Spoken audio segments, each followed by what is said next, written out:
Hi ആൾ Ernest അക്കാഡമിയുടെ മറ്റൊരു വീഡിയോയിലേക്ക് സ്വാഗതം. ഇന്ന് നമ്മൾ വന്നിരിക്കുന്നത് ഇലക്ട്രിക്കൽ മേഖലയിലെ ഉദ്യോഗാർത്ഥികൾക്കുള്ള അവസരങ്ങളുമായിട്ടാണ്. നമുക്കറിയാം കേരള PSC ഈയിടെ വന്ന നോട്ടിഫിക്കേഷൻ ഉൾപ്പെടെ ഏതാണ്ട് 6ഓളം തസ്തികകളിലാണ് ഇലക്ട്രിക്കൽ മേഖലയിലുള്ള ഉദ്യോഗാർത്ഥികൾക്ക് എക്സാം എഴുതാനുള്ള ഓപ്പർച്യൂണിറ്റീസ് വന്നിരിക്കുന്നത്. അതായത് ഒരുപക്ഷെ ഒരു ഗവൺമെന്റ് മേഖലയിൽ ഇത്രയധികം അടുപ്പിച്ച ഓപ്പണിങ്ങുകൾ ഇലക്ട്രിക്കൽ മേഖലയിൽ വരുന്നത് ഇത് ആദ്യമായിട്ടാണ് വേണം നമ്മൾ കണക്കാക്കാൻ. അപ്പോൾ ഈ ഒരു അവസരം നന്നായിട്ട് ഉപയോഗപ്പെടുത്തിയാൽ ഒറ്റ പഠനത്തിലൂടെ തന്നെ നമുക്ക് ഈ പറയുന്ന 6 തസ്തികകളുടെ റാങ്ക് ലിസ്റ്റിൽ ഉൾപ്പെടുകയും നിങ്ങൾക്ക് ജോലി കിട്ടാനുള്ള സാധ്യത കൂടുകയും ചെയ്യും. അപ്പോൾ അത് ഏതൊക്കെയാണ് നമ്മുടെ മുമ്പിലുള്ള തസ്തികകൾ എന്നാണ് നമ്മൾ നോക്കാൻ പോകുന്നത്. ഇപ്പോൾ ചില തസ്തികകൾക്ക് അപേക്ഷിക്കാനുള്ള സമയം കഴിഞ്ഞിട്ടുണ്ട്, ബാക്കിയുള്ളത് ലൈവായിട്ട് നിൽക്കുകയാണ്. അപ്പോൾ നിങ്ങൾ എല്ലാവരും ഈ ഓരോ പോസ്റ്റ് നോക്കിയിട്ട് അപേക്ഷിക്കാനുള്ള പോസ്റ്റുകൾ കൃത്യമായിട്ട് അപേക്ഷിക്കുക. അതിൽ ആദ്യമായിട്ടുള്ളതെന്ന് പറഞ്ഞാൽ കാറ്റഗറി നമ്പർ 776/2025 എന്ന നമ്പറിൽ വന്നിരിക്കുന്ന പോസ്റ്റാണ്. ഇത് വൺ ടൈം രജിസ്ട്രേഷൻ വഴിയാണ് അപേക്ഷിക്കേണ്ടത്. Public work ഡിപ്പാർട്ട്മെന്റിലേക്കാണ്. അതിലെ ഇലക്ട്രിക്കൽ വിങ്ങിലേക്ക് ലൈൻമാൻ എന്ന് പറയുന്ന തസ്തികയാണ്.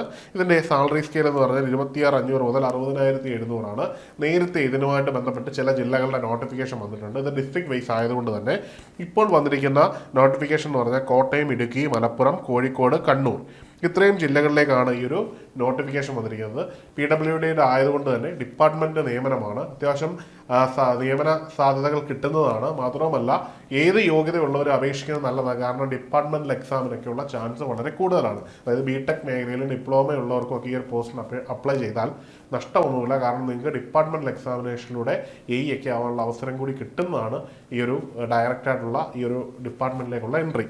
ഇനിയും ഇതിന് അപേക്ഷിക്കാനുള്ള പ്രായപരിധി എന്ന് പറഞ്ഞാൽ 19 വയസ്സ് മുതൽ 36 വയസ്സ് വരെയുള്ള കാലഘട്ടത്തിലാണ് ഈ ഒരു അപേക്ഷിക്കാനുള്ള ഏജ് കിട്ടുക ജനറൽ കാറ്റഗറിക്ക്. ഇനി OBC SC/ST വിഭാഗങ്ങൾക്ക് നിയമാനുസൃതമുള്ള ഏജ് അളവ് ലഭിക്കുന്നതുമാണ്. ഇനിയും ഈ ഒരു പോസ്റ്റിലേക്ക് അപേക്ഷിക്കാനുള്ള യോഗ്യത എന്താണെന്ന് നോക്കാം. സ്വാഭാവികമായിട്ടും SLC പാസ്സായ ശേഷമുള്ള ഏതെങ്കിലുമുള്ള ഒരു ITI യോഗ്യതയാണ് പറയുന്നത്. അല്ലെങ്കിൽ നാഷണൽ ട്രേഡ് സർട്ടിഫിക്കറ്റ് അല്ലെങ്കിൽ Kerala state government trade certificate ഇവയിൽ ഏതെങ്കിലും ഉണ്ടായിരിക്കണം. ഇതിന് മുകളിലേക്ക് ഹയറുള്ള ഏതൊരാൾക്കും അപ്ലൈ ചെയ്യാവുന്നതാണ്. അതായത് ഡിപ്ലോമ, BTech പോലുള്ള യോഗ്യതയുള്ള ഏതൊരാൾക്കും ഈ ഒരു പോസ്റ്റിലേക്ക് അപേക്ഷിക്കാവുന്നതാണ്. ഇനിയും ഇതിന് തതുല്യമായ യോഗ്യതയുള്ളവർക്കും ഈ ഒരു പോസ്റ്റിലേക്ക് അപേക്ഷിക്കാവുന്നതാണ്.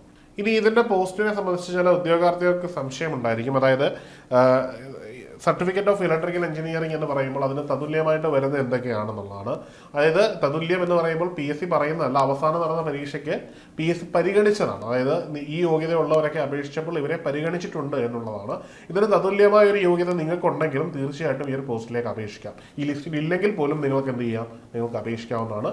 PSC അല്ലെങ്കിൽ സംസ്ഥാന സർക്കാർ അല്ലെങ്കിൽ കേന്ദ്ര സർക്കാർ അംഗീകരിച്ചിട്ടുള്ള ഒരു യോഗ്യതയാണ് നിങ്ങൾക്കുണ്ടെങ്കിൽ അപേക്ഷിക്കാവുന്നതാണ്. അപ്പോൾ ഇതിനോടകം നടന്ന പരീക്ഷകളിൽ PSCയിൽ വന്നിട്ടുള്ള ഇത്തരത്തിലുള്ള യോഗ്യതകളെ മുഴുവൻ ഇക്വലൻസി ആയിട്ട് PSC അംഗീകരിച്ചിട്ടുണ്ട് എന്നുള്ളതാണ് നമ്മൾ പറയാൻ പോകുന്നത്. അത് ഏതൊക്കെയാണെന്ന് നോക്കാം. ആദ്യമായിട്ട് ITI അല്ലെങ്കിൽ ITC വയർമാൻ, രണ്ടാമതായിട്ട് ITI അല്ലെങ്കിൽ ITC ഇലക്ട്രിക്കൽ ആൻഡ് ഇലക്ട്രോണിക്സ്, അടുത്തത് NAC ഇലക്ട്രീഷ്യൻ, അതുപോലെ KGCE electrical engineering, KGCE electrical, NDC electrical engineering, NDC wireman, NDC industrial electrician, NDC electrical, SCVT electrician, NCVT electrical and electronics, polytechnic diploma electrical engineering, polytechnic diploma electronic and communication engineering, അതുപോലെ polytechnic diploma electronics, polytechnic diploma and electrical and electronics engineering,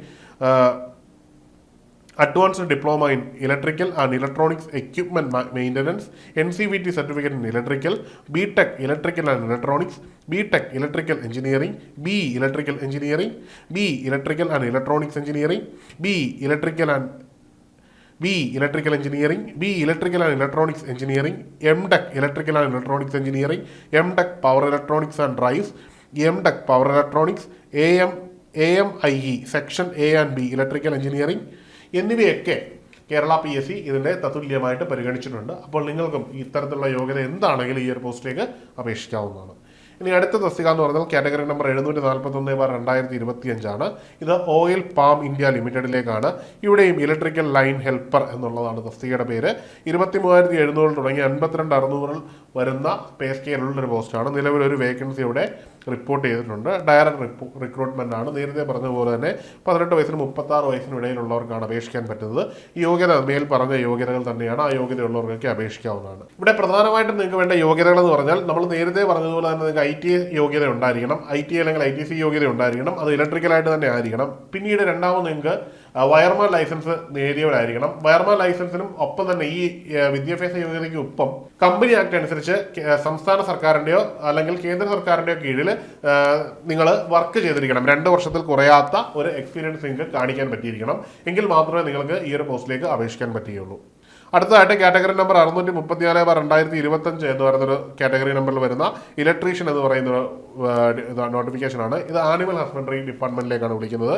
ഇതും ജില്ലാ അടിസ്ഥാനത്തിലാണ്. Kozhikode and Kannur ജില്ലകളിലേക്കാണ്. Kozhikode ജില്ലയിലൊന്നും Kannur ജില്ലയിലേക്ക് anticipated വേക്കൻസിയാണ് വിളിച്ചിരിക്കുന്നത്. ഇത് direct recruitment ആണ്. 18 വയസ്സിനും 36 വയസ്സിനിടെയുള്ള ഉദ്യോഗാർത്ഥികൾക്കാണ് ഈ പോസ്റ്റിലേക്ക് അപേക്ഷിക്കാൻ കഴിയുന്നത്. ഇതിന്റെ യോഗ്യത എന്ന് പറയുന്നത് ITA ആണ്. നേരത്തെ പറഞ്ഞ അതേ യോഗ്യത തന്നെയാണ്. SLC പാസ്സായ ശേഷം നിങ്ങൾ നേടിയിരിക്കുന്ന ITA ആണ് ഇതിന് അപേക്ഷിക്കാനുള്ള അടിസ്ഥാന യോഗ്യത. ഇതിന്റെ യോഗ്യത എന്ന് പറയുന്നത് 7ാം ക്ലാസ് അടിസ്ഥാന യോഗ്യതയാണ്. അത് കൂടാതെ നിങ്ങൾക്ക് NDC നേരത്തെ പറഞ്ഞ പോലെ തന്നെ ITA യോഗ്യത ഉണ്ടായിരിക്കണം. അതിനൊപ്പം തന്നെ നിങ്ങൾക്ക് വയർമാൻ ലൈസൻസ് വേണം. ഇവിടെ നിങ്ങൾക്ക് എക്സ്പീരിയൻസിന്റെ ആവശ്യമില്ല. ഈ 3 കാറ്റഗറി നിങ്ങൾ ഫുൾഫിൽഡ് ആണെങ്കിൽ തീർച്ചയായിട്ടും ഈ പോസ്റ്റ് അപേക്ഷിക്കാവുന്നതാണ്. അതിനോടൊപ്പം തന്നെ ഹയർ യോഗ്യത ഉള്ളവർക്കും ഈ ഒരു പോസ്റ്റിലേക്ക് അപേക്ഷിക്കാവുന്നതാണ്. ഇതിന്റെ തതുല്യ യോഗ്യത എന്ന് പറഞ്ഞു കഴിഞ്ഞാൽ അടിസ്ഥാനം NDC ഇലക്ട്രീഷ്യൻ ആണ്. നേരത്തെ പറഞ്ഞതുപോലെ തന്നെ ഇലക്ട്രിക്കൽ മേഖലയുമായി ബന്ധപ്പെട്ട് നിങ്ങൾക്ക് സർട്ടിഫിക്കറ്റ് ഹോൾഡർ ആണ് എങ്കിൽ നിങ്ങൾക്ക് അപേക്ഷിക്കാവുന്നതാണ്. ഈ ഒരു പരീക്ഷയ്ക്ക് ഇതിന് മുമ്പ് നടന്നപ്പോൾ അപേക്ഷിച്ചിട്ടുള്ളവർ തതുല്യ യോഗ്യതയാണ്. നേരത്തെ പറഞ്ഞ എല്ലാ യോഗ്യതയുള്ളവർക്കും ഈ ഒരു പോസ്റ്റിലും അപേക്ഷിക്കാവുന്നതാണ്. അടുത്തതായിട്ട് ഈ പറഞ്ഞത് കൂടാതെ നിലവിൽ ഏതൊക്കെ എക്സാമുകളാണ് നമ്മുടെ മുമ്പിൽ നിന്ന് നിൽക്കുന്നത് നോക്കാം. അതിൽ ആദ്യമായിട്ട് ഇലക്ട്രീഷ്യൻ യൂണിവേഴ്സിറ്റീസ് ഇൻ കേരളയാണ്. ഇത് അപേക്ഷിക്കാനുള്ള സമയം ഓൾറെഡി കഴിഞ്ഞു. 31/12/2025 ഈ ഒരു പോസ്റ്റിലേക്ക് നിങ്ങൾ അപേക്ഷിക്കേണ്ടുന്ന അവസാന തീയതിയാണ്. ഇത് ഏതെങ്കിലും ഉദ്യോഗാർത്ഥികൾ അപ്ലൈ ചെയ്തിട്ടില്ലെങ്കിൽ വിഷമിക്കേണ്ട, നിങ്ങൾക്ക് ഇനിയും അവസരങ്ങളുണ്ട്. അതിലിപ്പോൾ ഞാൻ പറഞ്ഞ എല്ലാ 3 തസ്തികകളും നിങ്ങളുടെ മുമ്പിലുണ്ട്. കൂടാതെ 2 പോസ്റ്റുകൾ കൂടി നമ്മുടെ മുമ്പിലുണ്ട്. 545/2025 എന്ന നമ്പറിൽ വന്നിരിക്കുന്ന ട്രെയിനിങ് ഇൻസ്ട്രക്ടർ ഇലക്ട്രീഷ്യനും അത് ഷെഡ്യൂൾഡ് കാസ്റ്റ് ഡെവലപ്മെന്റ് ഡിപ്പാർട്ട്മെന്റിലേക്കാണ്. അടുത്ത ഇലക്ട്രീഷ്യൻ കേരള വാട്ടർ അതോറിറ്റിയിലേക്കാണ്. അതിന്റെ കാറ്റഗറി നമ്പർ 586/2025 ആണ്. ഈ ഒരു പോസ്റ്റിലേക്ക് അപേക്ഷിക്കാനുള്ള തീയതിയും 14/1/2026 ആണ്. അപ്പോൾ ഇത്രയും പോസ്റ്റുകൾ നമ്മുടെ മുമ്പിൽ അപേക്ഷിക്കാൻ തന്നെ നിൽക്കുകയാണ്. ഒരു പോസ്റ്റിന്റെ മാത്രമേ ഡേറ്റ് കഴിഞ്ഞിട്ടുള്ളൂ. 5 തസ്തികകളാണ് നമ്മുടെ മുമ്പിൽ ഇനി അപേക്ഷിക്കാൻ ബാക്കി കിടക്കുന്നത്. അപ്പോൾ ഈ 5 തസ്തികകൾ നിങ്ങൾക്ക് അപേക്ഷിക്കാനുണ്ട്. ഇതിനോടകം തന്നെ അപേക്ഷിച്ചിട്ടുണ്ടെങ്കിൽ മൊത്തം 6 എക്സാമിനേഷനുകളാണ് നിങ്ങളെ കാത്തിരിക്കുന്നത്. അപ്പോൾ ഈ 6 എക്സാമുകൾക്കും നിങ്ങൾക്ക് ഒറ്റ പഠനത്തിലൂടെ ക്രാക്ക് ചെയ്യാം. കാരണം ഒരേ നിലവാരത്തിൽ ഉള്ള നോട്ടിഫിക്കേഷനുകളാണ് വന്നിരിക്കുന്നത്. ഇതിനകത്ത് ആകെയുള്ള വ്യത്യാസം എന്ന് പറഞ്ഞാൽ ചിലതിന് 10ാം ക്ലാസ് പാസ്സായിരിക്കണം, ചിലതിന് 10ാം ക്ലാസ് പാസ്സാകണ്ട, ചിലതിന് വയർമാൻ ലൈസൻസ് വേണം, ചിലതിന് എക്സ്പീരിയൻസ് വേണം. ഇങ്ങനെയൊക്കെയാണ് ഇതിന്റെ മാനദണ്ഡങ്ങൾ വന്നിരിക്കുന്നത്. അപ്പോൾ ഈ ഒരു എക്സാമിനേഷൻ നടക്കുമ്പോൾ ഇവയുടെയൊക്കെ നിലവാരം ഏറെക്കുറെ സിമിലർ തന്നെയായിരിക്കും. അതുകൊണ്ട് തന്നെ നമുക്ക് ഒരൊറ്റ പഠനത്തിലൂടെ തന്നെ ഈ 6 എക്സാമിനേഷനും നമുക്ക് ക്രാക്ക് ചെയ്യാൻ പറ്റും. ഒരു ഇലക്ട്രിക്കൽ മേഖലയിൽ ഉദ്യോഗാർത്ഥിക്ക് കിട്ടാവുന്ന ഏറ്റവും നല്ല ഓപ്പർച്യൂണിറ്റിയാണ് ഈ ഒരു സമയത്ത് വന്നിരിക്കുന്നത്. മാത്രവുമല്ല ബിരുദാനന്തര ബിരുദവും ഒക്കെ ഉള്ള ഉദ്യോഗാർത്ഥികൾക്കും അവരുടെ കരിയറിലേക്ക് ഒരു ഷോർട്ട് എൻട്രി കിട്ടുന്ന രീതിയിൽ നമുക്ക് ഇതിനെ വേണമെങ്കിൽ യൂട്ടിലൈസ് ചെയ്യാം. പല ഡിപ്പാർട്ട്മെന്റുകൾക്കും AE പോലുള്ള തസ്തികകളിലേക്ക് ഡിപ്പാർട്ട്മെന്റുകൾ എക്സാം എഴുതി കയറാനുള്ള അവസരം കൂടിയാണ് ഇവിടെ വന്നിരിക്കുന്നത് എന്നുള്ളൊരു ധാരണയിൽ വേണം നമ്മളിതിനെ വളരെ സീരിയസ് ആയിട്ട് അപ്രോച്ച് ചെയ്യാൻ. പുതിയ രീതി അനുസരിച്ച് PSCയുടെ മാറിയ പാറ്റേൺ അനുസരിച്ച് എക്സാമിനേഷന്റെ രീതികളും PSC മാറ്റിയിട്ടുണ്ട്. നോട്ടിഫിക്കേഷൻ വന്നിരിക്കുന്നു എന്ന് പറഞ്ഞാൽ അതിനർത്ഥം എക്സാമിനേഷൻ ഇങ്ങ് അടുത്തെത്തി എന്നുള്ളതാണ്. പണ്ട് കേന്ദ്ര സർവീസ് എക്സാമുകളിലൊക്കെ കണ്ടിരുന്ന പ്രവണത ഇപ്പോൾ PSC കാണിച്ചിരിക്കുന്നു. നോട്ടിഫിക്കേഷൻ വന്ന് ഏതാണ്ട് 3 അല്ലെങ്കിൽ 4 മാസത്തിനുള്ളിൽ തന്നെ എക്സാമിനേഷന്റെ ഡേറ്റ് പബ്ലിഷ് ചെയ്യും എന്നുള്ളതാണ് ഏറ്റവും പ്രധാനപ്പെട്ട കാര്യം. അതായത് കൺഫർമേഷൻ ഒപ്പം തന്നെ എക്സാമിനേഷൻ ഡേറ്റ് വരും. കൺഫർമേഷൻ വന്നു കഴിഞ്ഞാൽ ഏറെക്കുറെ 1.5 മാസത്തിൽ താഴെയായിരിക്കും നമുക്ക് എക്സാമിനേഷൻ ലഭിക്കുന്നത്. നോട്ടിഫിക്കേഷൻ വന്ന് ഏതാണ്ട് 1.5 മാസത്തിനുള്ളിൽ തന്നെ കൺഫർമേഷനും വരുന്ന പ്രവണത ഇപ്പോൾ വളരെ കൂടി വരികയാണ്, പ്രത്യേകിച്ചും ടെക്നിക്കൽ എക്സാമിനേഷനുകളിൽ. അതുകൊണ്ട് തന്നെ ചിട്ടയോടുകൂടിയുള്ള പഠനം അനിവാര്യമാണ്. അതുകൊണ്ട് തന്നെ ഏണസ്റ്റ് അക്കാഡമി നിങ്ങൾക്കായിട്ട് 6 കോഴ്സിനും കൂടി ഒരു കോംബോ ആയിട്ട് തന്നെ ഈ കോഴ്സുകൾ അവൈലബിൾ ആണ്. അപ്പോൾ നിങ്ങൾക്ക് ഇലക്ട്രീഷ്യൻ ബാച്ചിന് നിങ്ങൾ കോംബോ ആയിട്ട് തന്നെ ജോയിൻ ചെയ്യാവുന്നതാണ്. അപ്പോൾ ആകർഷകമായ ഓഫറിൽ തന്നെ ഈ കോഴ്സിൽ ജോയിൻ ചെയ്യാൻ പറ്റും. ഈ കോഴ്സിനെ പറ്റി അറിയുന്നതിനും വിശദ വിവരങ്ങൾക്കുമായിട്ട് താഴെ നൽകിയിരിക്കുന്ന ഗൂഗിൾ ഫോം ഫില്ല് ചെയ്യാവുന്നതാണ്. അല്ലെന്നുണ്ടെങ്കിൽ ഈ കാണുന്ന നമ്പറിൽ കോൺടാക്ട് ചെയ്യാവുന്നതാണ്. മറ്റൊരു വീഡിയോയിൽ കാണാം. Good bye.